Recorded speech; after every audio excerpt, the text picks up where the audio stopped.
রাব্বুল আলামিন বলেন, ফি জান্নাতি ইয়াতাসাআলুনা আনিল মুজরিমিনা মা সালাকাকুম ফি সাকার। এরে দুনিয়ার মানুষরা শুনে নাও, যেদিন আমি আল্লাহ রাব্বুল আলামিন ফয়সালা করে দিব তোমরা জান্নাতের মধ্যে প্রবেশ করো, তোমরা জাহান্নামের মধ্যে প্রবেশ করো, সেদিন জান্নাতি আর অপরাধীদের মাঝে একটা কথোপকথন হবে।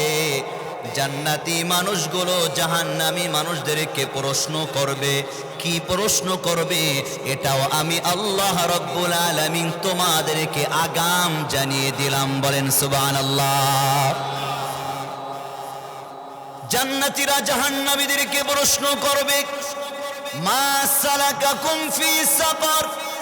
এরে জাহান্নামী ভাই, একই ঈদগাহে তো আমরা ঈদের নামাজ আদায় করলাম, একই সমাজে তো আমরা বসবাস করলাম, একই রাষ্ট্রের মধ্যে আমরা বসবাস করলাম, একই সাথে কত জায়গায় আড্ডা দিলাম, একই সাথে কত জায়গায় নামাজ পড়লাম, দান করলাম, জিকির আজকার করলাম, কেন কেন মা সালাকাকুম ফি সাকার?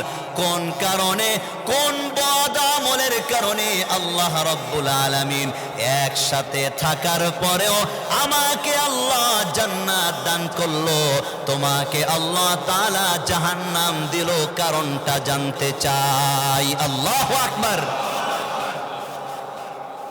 বলবে, একই সমাজে ছিলাম, একই মহল্লায় বসবাস করেছি, একই রাষ্ট্রের মধ্যে ছিলাম, কত জায়গায় চায়ের দোকানে একই সাথে আড্ডা দিলাম, হোস্টেলে বিভিন্ন জায়গায় কত গল্প গুজব করলাম, কিন্তু ভাই তুমি কেন জাহান্নামী? আমার জানতে বড় মন চায়। সেদিন আপন ভাই হইতে পারে, নিজের বাবা হতে পারে, কলিজার টুকরা সন্তান হতে পারে, নিজের চাচা হতে পারে, আত্মীয় স্বজন হতে পারে, মহল্লার মানুষ হইতে পারে, রাষ্ট্রের মানুষ হতে পারে, ভিনদেশী মানুষ হতে পারে। সেদিন তারা উত্তরে বলবে, ক্বালু লাম নাকু মিনাল মুসাল্লিন। এরে সাথী ভাই, একই সমাজে ছিলাম, একই সাথে বসবাস করেছি, কিন্তু আমি জাহান্নামে যাওয়ার অন্যতম কারণ হলো একই সাথে বসবাস করলেও মসজিদে আজান হওয়ার পরে তুমি যাইতা মসজিদে, আর আজান হওয়ার পরে আমি চায়ের দোকানে ঘরের কোনায় বসে গল্প গুজব করতাম, আমি মুসল্লি ছিলাম না। বলেন নাউজুবিল্লাহ। আমার জাহান্নামে যাওয়ার অন্যতম কারণ হলো আমি মুসল্লি ছিলাম না, আমি নামাজি ছিলাম না। আবার অন্য অন্য নামাজিদেরকেও দেখা যাবে জাহান্নামের মধ্যে, তাদেরকে বলা হবে, তোমরা তো মুসল্লি ছিলা, নামাজি ছিলা, তোমরা কেন জাহান্নামী? আল্লাহ রাব্বুল আলামিন সূরাতুল মাউনের উত্তর প্রদান করেন। আল্লাহ তাআলা বলেন, ফাওয়াইলুল লিল মুসাল্লিন আল্লাযীনা হুম আন সালাতিহিম সাহুন আল্লাযীনা হুম ইউরাউন। সেদিন ওই সকল মুসল্লিরাও জাহান্নামে যাবে যারা নামাজের মধ্যে অলসতা প্রদান করেছে, যারা নামাজটা সুন্দরভাবে আদায় করে নাই, আবার আদায় করেছে মানুষকে দেখানোর জন্য। বলেন নাউজুবিল্লাহ। মানুষ আমাকে মুসল্লি বলবে, মানুষ আমাকে টুপি বললে ভালো বলবে, মানুষ আমাকে নামাজের কাতারে দেখলে আমাকে সাপোর্ট করবে, এমন নামাজি বাংলার জমিনে আছে নাকি নাই? সেদিনও তাদেরকে জাহান্নামে দেওয়া হবে, আর জান্নাতীরা তাদেরকে দেখে দেখে বলবে, ভাই তুমি না নামাজ পড়েছিলা? দুনিয়ায় আজকেও স্বীকার না করলেও জাহান্নামের মধ্যে বৈশা স্বীকার করবে, আর বলবে নামাজ পড়েছিলাম, তবে মানুষকে দেখানো উদ্দেশ্য ছিল। বলেন নাউজুবিল্লাহ। তাহলে জাহান্নামে যাওয়ার অন্যতম কারণ হলো মুসল্লি না হওয়া। কি না হওয়া? মুসল্লি না হওয়া, নামাজ না পড়া। মুসলমান রমজান মাস পাইলাম, 30টা রোজা রাখলাম, 29টা রোজা রাখলাম, 5 ওয়াক্ত নামাজ আদায় করলাম। রমজান শেষ, নামাজও শেষ, ইবাদতও শেষ। এমন যদি হয় তাহলে বুঝে নিবেন আপনার বিগত নামাজগুলো আল্লাহর জন্য ছিল না, লোক দেখানো ছিল। যদি আল্লাহর জন্য হয়ে থাকে, যেই মানুষটা 30 দিন নামাজ পড়তে পারে ওই মানুষটা রমজানের পরে নামাজ ছাড়তে পারে না। কথা কোন ঠিক কিনা? ওই মানুষটা নামাজ ছাড়তে পারে না। তাহলে বুঝে নিব যে শয়তানও ছাড়া পাইছে, আমাদের উপরও বশও করেছে। সেই শয়তানকে দূর করা দরকার আছে কিনা? কি বলেন, দরকার আছে কিনা? জন্য নাম্বার 1, জাহান্নামীরা বলবে আমরা মুসল্লি ছিলাম না, নামাজ পড়ি নাই, একই সাথে ছিলাম, একই সমাজে ছিলাম, কিন্তু আমরা নামাজ আদায় করতে পারি নাই। বলো আর কি কি কারণে তোমাদেরকে জাহান্নামে দেওয়া হলো? সেদিন জাহান্নামীরা জান্নাতি মানুষদেরকে বলবে, 1 নম্বর আমরা মুসল্লি ছিলাম না, 2 নম্বর ওয়ালাম নাকুনু নুতঈমুল মিসকিন, আমরা মিসকিনদেরকে খাবার দিতাম না। বলেন নাউজুবিল্লাহ। সমাজের মধ্যে দারিদ্র মানুষ ছিল, রাষ্ট্রের মধ্যে দারিদ্র মানুষ ছিল। মিসকিনদের জন্য, অসহায় মানুষদের জন্য রাষ্ট্রীয়ভাবে আলাদা একটা ফান্ড থাকে। সেই ফান্ড থেকে দারিদ্র মানুষের জন্য এলাকা ভিত্তিক বন্টন করা হয়। সেই সম্পদগুলো আমরা লুট করে ভক্ষণ করেছি, যার কারণে আমরা জাহান্নামী। এমন দুর্নীতিবাজ সমাজে আছে নাকি নাই? আজকে হয়তো মনে করি আমি ক্ষমতা পেলাম, অমুক দলের লিডার হয়ে গেলাম, রাষ্ট্রীয় সম্পদ জনগণের জন্য বরাদ্দ হইল, অসহায় নিরীহ দারিদ্র মানুষদের জন্য রাষ্ট্রীয় কোষাগার থেকে দেওয়া হলো, আর ওই দিক থেকে আমি বস্তাগুলো ট্রান্সফার করে দিলাম। আপনি শুনে রাখেন, আপনাকেও জাহান্নামে নিক্ষেপ করা হবে, আর আপনিও সেদিন বলবেন আমি মিসকিনদের খাবার দিতাম না, খাবারগুলো আমি ভক্ষণ করেছি। বলেন নাউজুবিল্লাহ। এই আয়াতের ব্যাখ্যায় সূরা মাউন খুলেন, সূরা মাউনের শানে নুজুল প্রেক্ষাপট যদি তল্লাশি করেন এই আয়াতের সাথে মিলে যাবে। আল্লাহ রাব্বুল আলামিন তার হাবিবকে বলছেন, আরাআইতাল্লাযী ইউকাল্লিবু বিদ্দীন ফাযালিকাল্লাযী ইয়াদউল ইয়াতীম ওয়া লা ইয়াহুদ্দু আলা তুআমিল মিসকিন। আল্লাহ তাআলা তার হাবিবকে বলছে, হাবিব আপনি কি তাকে দেখেছেন? ওই মানুষটা সম্পর্কে কি আপনি জানেন যে কিয়ামতের দিবসকে অস্বীকার করে? শুধু কিয়ামতের দিবসকে অস্বীকার করে এখানে ক্ষান্ত নয়, যেই মানুষটি এতিম মিসকিনদেরকে খাবার না দিয়ে ধাক্কা দিয়ে বের করে দেয়, তার কাছে খাবার চাইতে আসলে ধাক্কা দিয়ে বের করে দেয়, খাবার দেয় না। এমনকি এতিম মিসকিনদেরকে খাবার দেওয়ার জন্য মানুষদেরকে উৎসাহ করে না, এমন নেতা বাংলার জমিনে আছে নাকি না? এই যে 3টা কথা আল্লাহ বললেন, হাবিব আপনি কি তাকে দেখেছেন? তার সম্পর্কে জানেন যে পরকালকে বিশ্বাস করে না, এতিম মিসকিনদের খাবার দেয় না, বরং ধাক্কা দিয়ে বের করে দেয়। এমনকি দারিদ্র মানুষদেরকে খাবার দেওয়ার জন্য মানুষে উৎসাহ প্রদান করে না। আপনি কি তাকে চেনেন না? তার সম্পর্কে জানেন না? বলেন তো মায়ার নবীজি জানে কিনা? কি বলেন, জানে কিনা?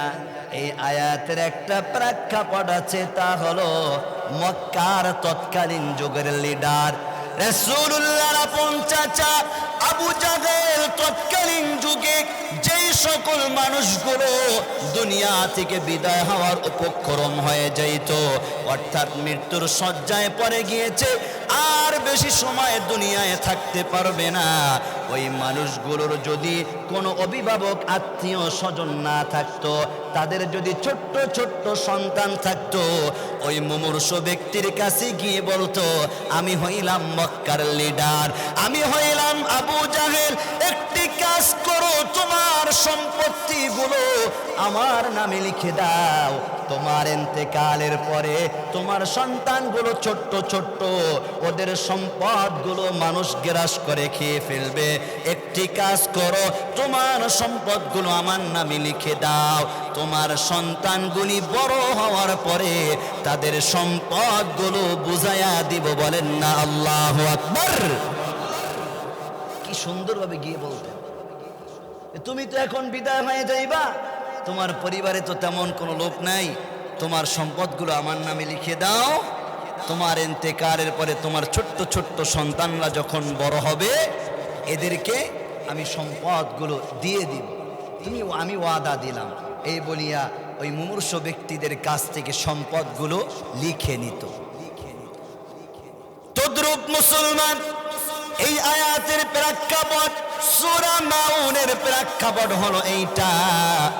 তৎকালীন যুগে ছোট্ট একটি বালক, তারা আবু জাহেলের কাছে গিয়ে বলল, চাচা আমার বাবার সম্পদগুলো ফিরিয়ে দেন, আমরা বড় হয়েছি, আমার বাবার কাছ থেকে আপনি লিখিত আকারে সম্পদগুলো নিয়েছিলেন, এবার আমরা বড় হয়েছি, আমরা এতিম, আমরা অসহায়, আমাদের আত্মীয় স্বজন তেমন নাই, আমাদের সম্পদগুলো লিখে দেন।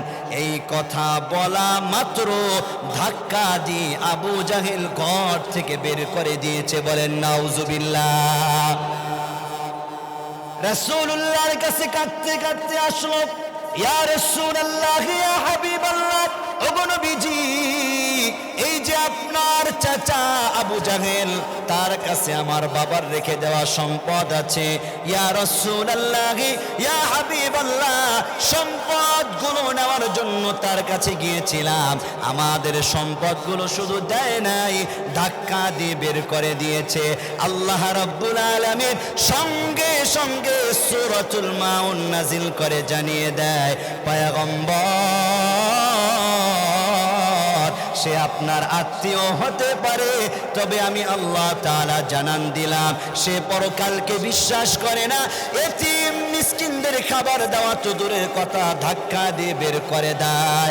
এটা আর কেহ নয়, তিনি হলেন আপনার চাচা আবু জাহেল। বলেন নাউজুবিল্লাহ।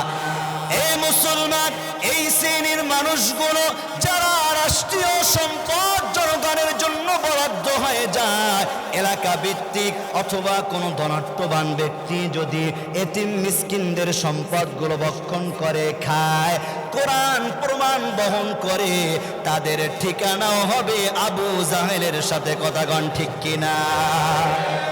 এদের ঠিকানাও আবু জাহেলের সাথে। এই জন্য সাবধান, জাহান্নামে যাওয়ার অন্যতম কারণ হলো মিসকিন এতিমদের সম্পদগুলো ভক্ষণ করা, এতিমদেরকে খাবার না দেওয়া।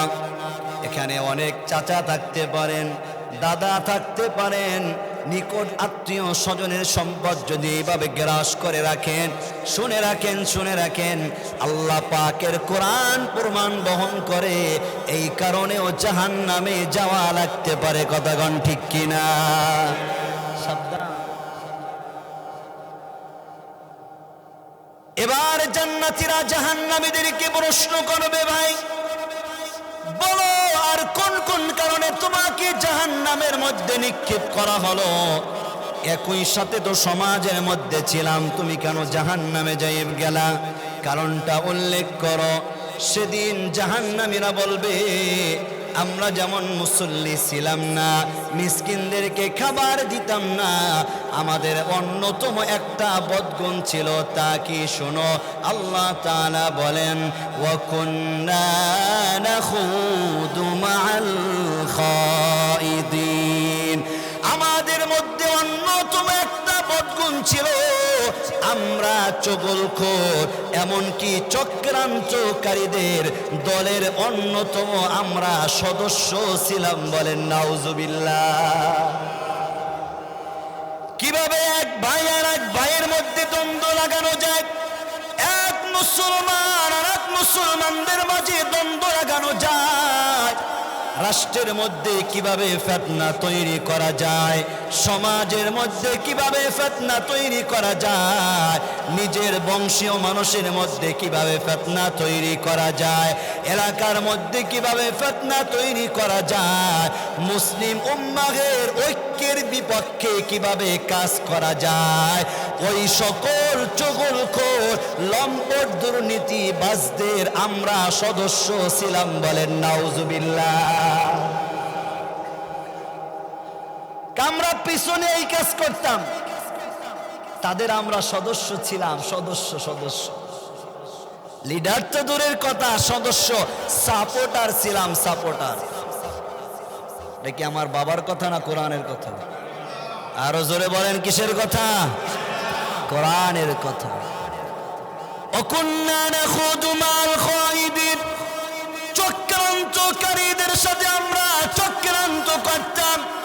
চায়ের দোকানে, বিভিন্ন জায়গায়, বিভিন্ন মিটিংয়ে, বিভিন্ন সমাবেশে বসিয়া কিভাবে মুসলিম উম্মাহের ঐক্যের বিপক্ষে কাজ করা যায়, মুসলমানদের মধ্যে কিভাবে ফাটল তৈরি করা যায়, তারা এই কাজ যারা করে তাদেরকে আমরা সাপোর্ট দিতাম, তাদের সদস্য ছিলাম, আমরাও এই কাজ করতাম।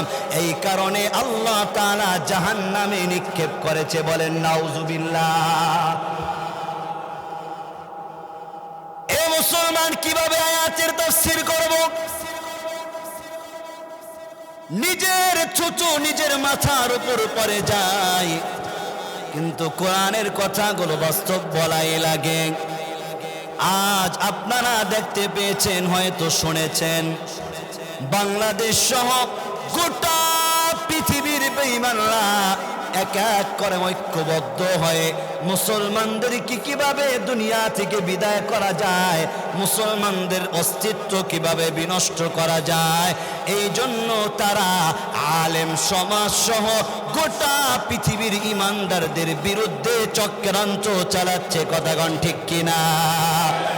গোটা পৃথিবীর বেঈমানরা ঐক্যবদ্ধ হয়ে যাচ্ছে আস্তে আস্তে। একদিকে বাইতুল মুকদ্দাস, আমাদের প্রথম কিবলা, নিয়ে ষড়যন্ত্র চালানো হচ্ছে। আমার মুসলমান ভাইয়েরা মার খাচ্ছে। অন্যদিকে কয়েকদিন হয়ে গেল বাংলাদেশের মধ্যে কি রক্তাক্ত হলো, এবার আবার শুরু হয়ে গিয়েছে ভারতের জমিনের মধ্যে মুসলমান হিন্দুদের মাঝে। মুসলমান শুনে রাখে, বাইতুল্লাহ যেমন আমাদের কিবলা, বাইতুল্লাহ যেমন আমাদের মসজিদ, মসজিদ হারাম যেমন আমাদের মসজিদ, মদিনার মসজিদ যেমন আমাদের মসজিদ, ফিলিস্তিনের জমিনে বাইতুল মুকদ্দাস যেমন আমাদের মসজিদ, বাংলার জমিনে যত মসজিদ যেমন মুসলমানদের মসজিদ, ভারতের প্রতিটি মাদ্রাসা মসজিদও গোটা পৃথিবীর মুসলমানদের মসজিদ। কথাগণ ঠিক কিনা? যদি ওই মসজিদের উপর আক্রমণ করা হয়, মাদ্রাসার উপর আক্রমণ করা হয়, গোটা পৃথিবীর মুসলমানরা ঐক্যবদ্ধ হয়ে মহান নবীজির যে আগাম ভবিষ্যৎবাণী, হিন্দুস্তানদের সাথে গাজওয়াতুল হিন্দ হবে, গোটা পৃথিবীর বেঈমানরা ঐক্যবদ্ধ হয়ে মুসলমানদের বিরুদ্ধে চক্রান্ত করবে, আর গোটা পৃথিবীর মুসলমানরা ঐক্যবদ্ধ হয়ে কাজ করবে। আমরাও তাদের দ্বারা অংশগ্রহণ করিয়া আল্লাহর জমিনে আল্লাহর মসজিদ দায়েম কায়েম করার জন্য যদি রক্তের প্রয়োজন হয়, জীবন দেওয়ার প্রয়োজন হয়, গাজওয়াতুল হিন্দের সৈনিক হয়ে তারে অংশগ্রহণ করব। কথাগণ ঠিক কিনা? আমরা অংশগ্রহণ করতে রাজি আছেননি? কি গাজওয়াতুল হিন্দ কি অস্বীকার? কি বিশ্বাস হয় না আপনাদের? গাজওয়াতুল হিন্দ হবে, বিশ্বাস হয় না? কে কে বলে অস্বীকার করে? ইমান বারবার নতুন করে পড়েন যে গাজওয়াতুল হিন্দ অস্বীকার হয়।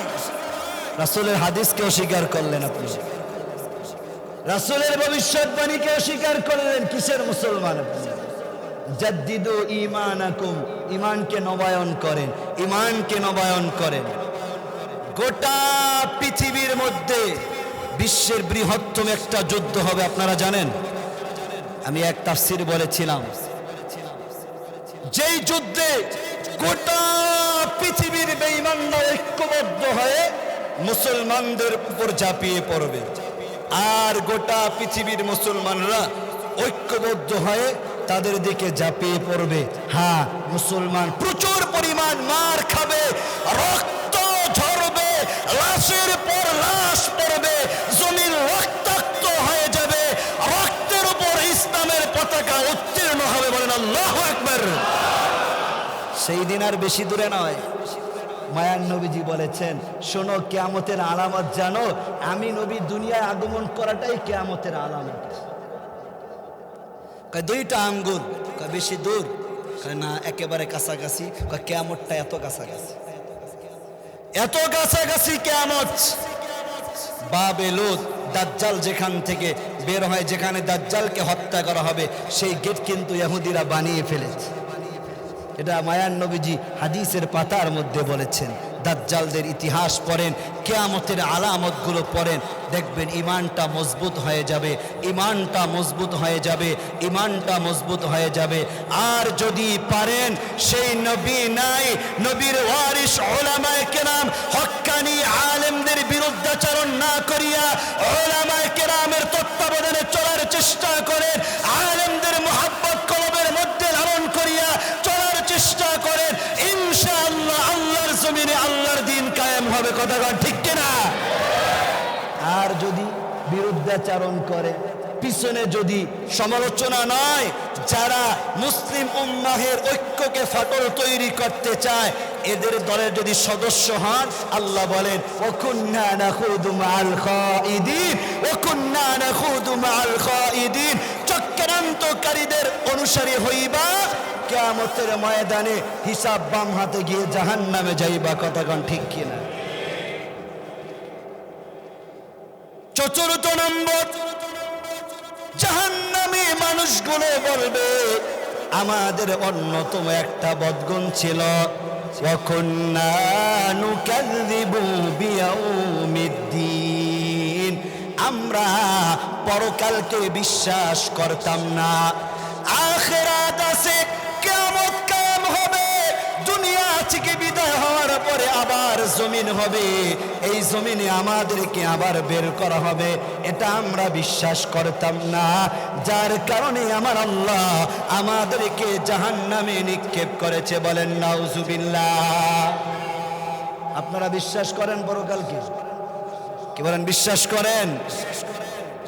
শুধু এটাও যদি কলবের মধ্যে লালন হয়, পরকাল আছে, পরকালের ভয় আছে, এটাও প্রতি যদি ঈমান থাকে, হইতে পারে এর উসিলায় আল্লাহ জান্নাত দান করবে। সুবহানাল্লাহ। মিশকাত শরীফের হাদিস, তৎকালীন যুগে বনি ইসরায়েলে এক লোক ছিল। আপনারা তো নামাজ পড়েন বা পাশে জুমা এসেছেন, জীবনে নামাজও পড়ে নাই, কোনোদিন মুখ দ্বারা সুবহানাল্লাহ কয় নাই। ইন্তেকালের পূর্বে সন্তানদেরকে ওসিয়ত করতেছে, বাবা আমার ইন্তেকালের পরে আমার লাশটাকে আগুনে পোড়াইবা, পোড়ানোর পরে ছাইগুলো দুইটা ভাগ করবা, এক ভাগ বাতাসের উপর ছেড়ে দিবা, আর এক ভাগ পানির মধ্যে ছেড়ে দিবা। কেন? আমার ভয় লাগে পরকালে যদি আল্লাহ আমাকে ধরে, কারণ আমি জিন্দেগিতে কোনো ভালো কাজ করতে পারি নাই। আল্লাহু আকবার বলেন। মরার পূর্বে কার ভয় ঢুকেছে? জোরে বলেন না, কার ভয়? মিশকাত প্রমাণ বহন করে, ইন্তেকালের পূর্বে কালিমা নসিব হয়েছে, আল্লাহর ভয় কলবের মধ্যে লালিত হয়েছে। দুনিয়া থেকে বিদায় হওয়ার পরে সন্তানগুলো লাশটাকে পুড়িয়ে ছাইগুলো দুইটা ভাগ করিয়া এক ভাগ পানির মধ্যে ছেড়ে দেয়, আর এক ভাগ বাতাসের উপরে ছেড়ে দেয়।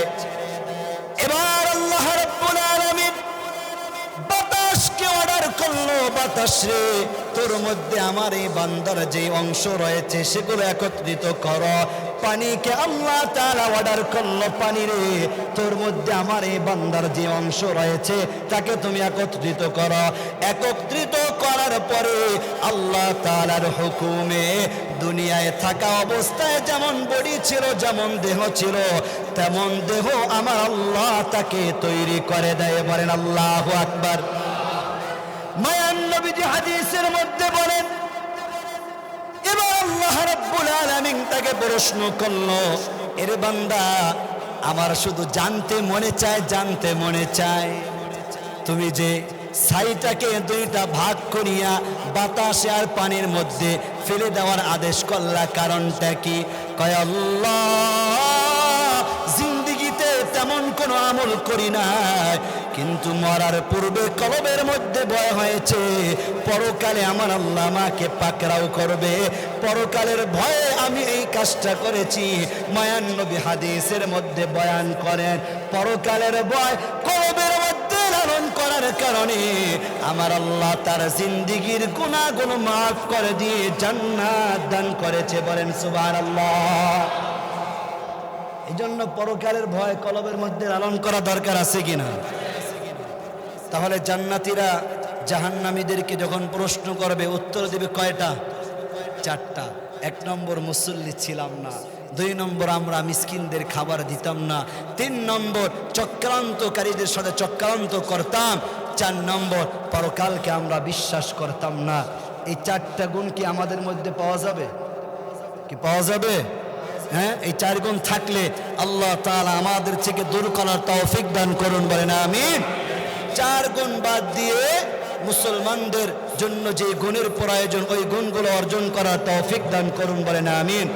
রমজান শেষ, শাওয়াল মাসের 6টা রোজা রাখলে মায়ান নবীজি বলেন সারা বছর নফল রোজা রাখার সওয়াব বান্দার আমল নামায় আল্লাহ যুক্ত করবেন। সুবহানাল্লাহ বলেন। এই জন্য যারা পারি আমরা রোজা রাখবো ইনশাআল্লাহ। মা বোনরা যারা শুনতেছেন অবশ্যই শাওয়ালের 6 রোজা রাখার চেষ্টা করবেন। আল্লাহ তাআলা আমাদের সকলকে কথাগুলো বোঝার, আমল করার তৌফিক দান করুন। বলেন আমিন।